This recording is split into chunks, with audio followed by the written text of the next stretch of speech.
Hello everyone, welcome to series देखो।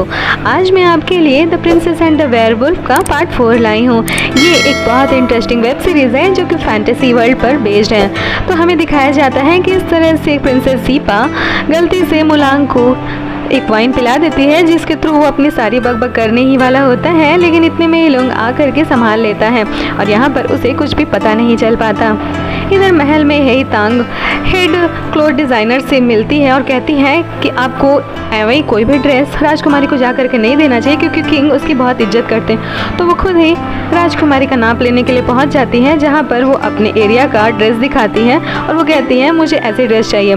अब इस पर हेई तांग कहती है कि ये ड्रेस बहुत अच्छी तो है, लेकिन ये कुछ ज़्यादा ही कलरफुल है। होशी सोचती है ये किस टाइप की ड्रेस है, तब वो उसके स्टाइल में उसे फैंसी और सुंदर कह करके ड्रेस बनाने का ऑर्डर दे देती है।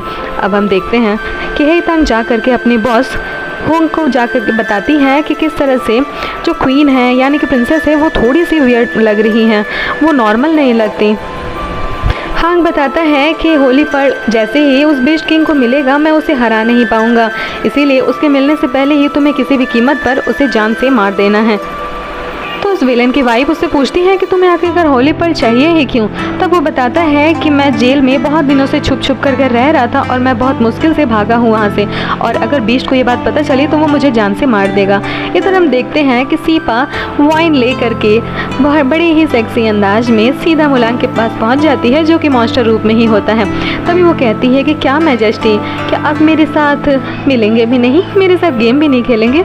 और वो फिर से बिल्कुल एक बारटेंडर के अंदाज में 3 वाइन के ग्लास बनाती है, जिसे मुलांग देखता ही रह जाता है और वो 3 ग्लास उसके सामने ऑफर करती है, जिसमें एक में होता है कि प्लीज़ मुझे घर जाने दीजिए, दूसरे में होता है कि अब शादी छोड़िए और अपने बिजनेस पर ध्यान दीजिए, तीसरे में होता है कि अकेले रहना बहुत ही अच्छी बात है। बट मुलांग थोड़ी सी भी इंटरेस्ट नहीं दिखाता, तो फिर से वो उसके टेबल पर बड़ी हसीन अंदाज में चढ़ जाती है और यहाँ पर वो उसे ऑफर देती है गेम खेलने का। पर जब वो मना करता है तो कहती है आप कैसे किंग हैं, क्या एक लड़की से हारने के लिए मना कर रहे हैं। यहाँ पर मुलांग थोड़ा भड़क जाता है और कहता है कि मैं ही जीतूंगा।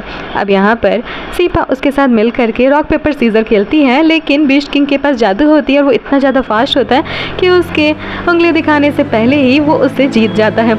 अब बेचारी को इसी वजह से खुद ही वाइन का ग्लास पीना पड़ता है।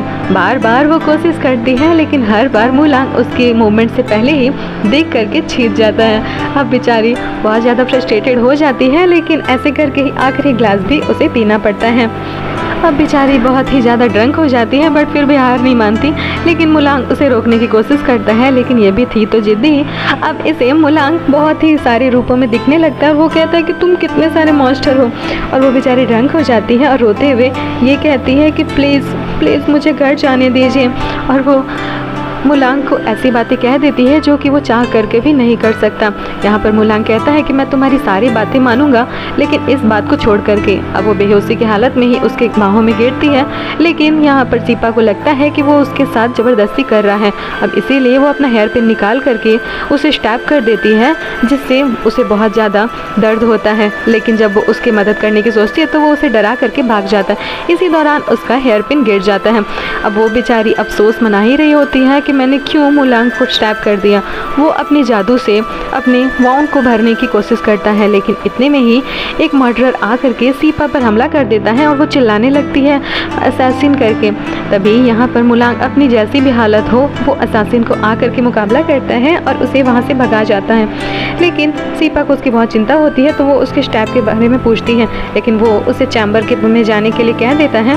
और आज फुल मून होती है, इसीलिए वो वुल्फ में बदलने वाला होता है, लेकिन फिर से वो उसे डांट देता है और अपने चैम्बर में जाने के लिए कहता है। बेचारी सीपा को इसी दौरान उसकी मदद करने फिर से आती है, लेकिन वो सीधा उसका गला ही पकड़ लेता है। उसे बहुत ज़्यादा दर्द होता है, यानी कि वो अपने सेंसेस में ही नहीं होता। वो बहुत कोशिश करता है अपने आप को कंट्रोल करने की, पर वो बेहोश हो जाता है। तभी यहाँ पर सीपा चिल्लाती है कि कोई मदद करो, लेकिन जू लैंग आ करके उसे अपने मेडिकल चैम्बर में ले जाता है और इसी वजह से वहाँ मुलांग की जान बच पाती है। यहाँ पर वो उसे समझाता है कि आपकी जैसी हालत है, आप और ज़्यादा स्ट्रेस या फिर वाउंड नहीं सह सकते, आपको क्या ये बात समझ में नहीं आती। लेकिन वो यहाँ पर उस असैसिन के बारे में लांग से बात करता है और कहता है कि उस रानी का तो कोई दुश्मन हो ही नहीं सकता क्योंकि वो अभी अभी आई है। लेकिन वो जिंग मुलान के बारे में कहता है कि मैंने उसकी बॉडी अभी तक नहीं देखी और हो सकता है कि उस वुमेन जिसने उस पर हमला किया उसे उसी आदमी ने भेजा होगा, इसीलिए हमें उसके बारे में जल्द से जल्द पता लगाना होगा। वो जी लैंग को ये भी कहता है कि 5 साल पहले हमने उसे जेल में बंद तो किया था लेकिन वो वहाँ से भाग गया था और वो उसे ये भी आदेश देता है कि अब से रानी सिर्फ अपने चैम्बर में रहेगी। अब वो जियोंग बन करके रानी के घाव को देखने के लिए जाता है और यहाँ पर वो इतने ज़्यादा क्लोज आ करके उसे थोड़ा सा अनकम्फर्टेबल यानी कि थोड़ा प्लेजर महसूस होता है। यहाँ पर वॉन जी आ करके सीपा को मर्डर बुलाने लगती है, जिस पर हौसी कहती है कि तुम रानी को ऐसे बुला कैसे सकती हो, पर वो कहती है कि मैं तुमसे बात नहीं कर रही, मुझे पता है कि तुम भले ही रानी हो गई लेकिन एक मर्डरर होता है। यहाँ पर जियोंग उसे डिफेंड करने की कोशिश करता है और वॉन जी को ऑर्डर भी देता है, पर उसे तभी याद आता है कि अरे तुम कौन हो जो तुम मुझे ऑर्डर दोगे, और ऐसे तो सिर्फ किंग ही मुझे ऑर्डर दे सकते हैं। लेकिन सीपा खुद सामने आती है और वो कहती है कि तुम मुझसे शायद जल गई हो कि किंग मुझसे शादी करने वाले हैं, इसीलिए तुम मुझे गिरफ्तार करने आई हो ताकि ये रुक जाए। लेकिन वॉन जी कहती है कि एक किचन की काम करने वाली लेडी है जिसका मर्डर तुमने किया है। अब इसी में जियोंग को बुलाती है कि वो उसके लिए गवाही दे कि दिन भर तो वो उसके साथ ही थी, लेकिन वो वहाँ से भाग जाता है। यहाँ पर वॉन जी उसे ले करके किंग के सामने आ जाती है, यानी कि जियोंग इसीलिए भागा था ताकि वो सीपा की सफाई दे सकते। लेकिन यहाँ पर सीपा बड़े ही कॉन्फिडेंट से कहती है कि मैंने जब किसी का मर्डर किया ही नहीं है तो मैं क्यों ये बात मानूं।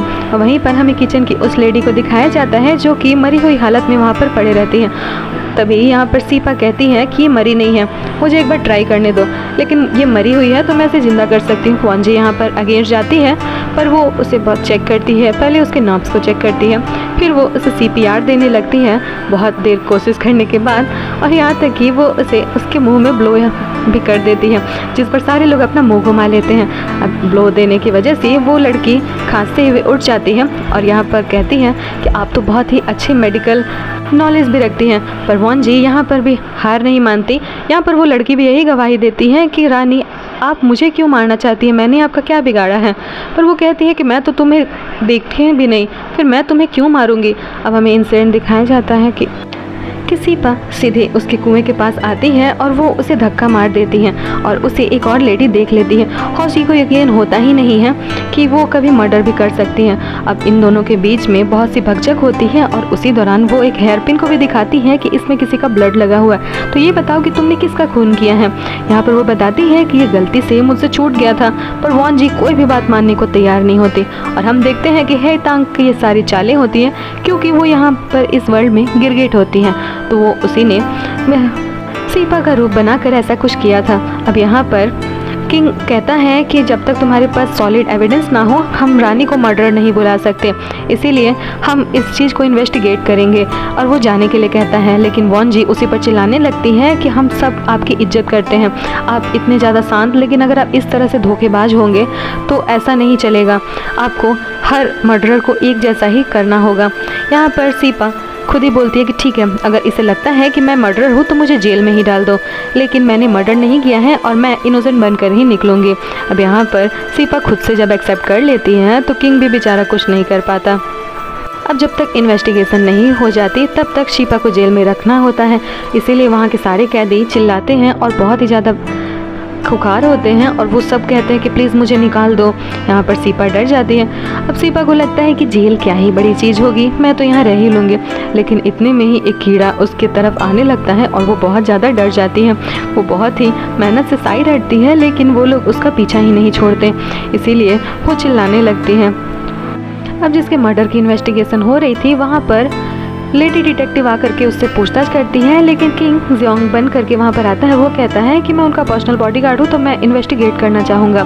यहाँ पर वो बताती है कि सच में क्वीन ने ही मुझे धक्का दिया, लेकिन उस दिन वो बहुत ज़्यादा वियर्ड बिहेव कर रही थी क्योंकि उन्हें मार्शल आर्ट तो आती नहीं है, लेकिन वो बहुत ज़्यादा मार्शल आर्ट जानती थी। अब यहाँ पर वो उस कुएं के पास में ही लेकर जाती है और बताती है कि हुआ क्या था। यानी कि सिपा वहाँ पर डायरेक्ट आती है और उससे कुछ कहती भी नहीं है और सीधा उसे धक्का दे देती है। यहाँ पर जियोंग समझ जाता है कि ये किसी और का किया हुआ है। अब हम देखते हैं कि बेचारी सिपा बहुत ज़्यादा स्ट्रगल कर रही होती है कीड़ों से बचने के लिए। तब उसे समझ में आता है कि जेल में रहना इतना भी आसान बात नहीं है। अब किंग फिर से जियोंग बन करके उससे मिलने के लिए आता है, तो वो पूछती है कि मैंने तुम पर ट्रस्ट किया और तुम भाग गए। तो वो कहता है कि मेरा पेट खराब चल रहा था, इसलिए मुझे टॉयलेट जाना पड़ा, प्लीज़ मुझे माफ़ कर देना, मेरी वजह से तुम्हें ऐसा कुछ होना पड़ा। तभी यहाँ पर सिपा किंग की तारीफ़ करती है कि पहली बार मुलांग ने मेरी साइड ली, पता नहीं उसे क्या हुआ था, और उसने अपने लोगों तक को डिसअपॉइंट कर दिया और वो अपने प्रिजन के हाल के बारे में भी बताती है। तभी जियोंग उसे खुशखबरी देता है कि हमारे पास एक क्लू है जिससे तुम इनोसेंट साबित हो जाएगी, यहाँ तक कि ये उसी औरत का काम होगा जिसने तुम पर हमला किया था। और उस राजा को ये भी शक है कि शायद एक क्लैम मिलांग नाम के वंशज है जो कि रूप बदलने में माहिर है, तो हो सकता है कि तुम बच जाओ। यहाँ पर वो कहती है कि मुझे प्रॉमिस चाहिए किंग से, और वो घर जाने का प्रॉमिस करती हैं, पर जियोंग भी मना कर देता है। और यहीं पर हमारा ये पार्ट ख़त्म होता है। हम अपना अगला पार्ट जल्दी अपलोड करेंगे, सो स्टे ट्यून्ड। और अगर अभी तक आपने मेरे चैनल को सब्सक्राइब नहीं किया है तो प्लीज़ डू सब्सक्राइब, ताकि आप कोई भी अपडेट्स मिस ना करें। तब तक के लिए बाय।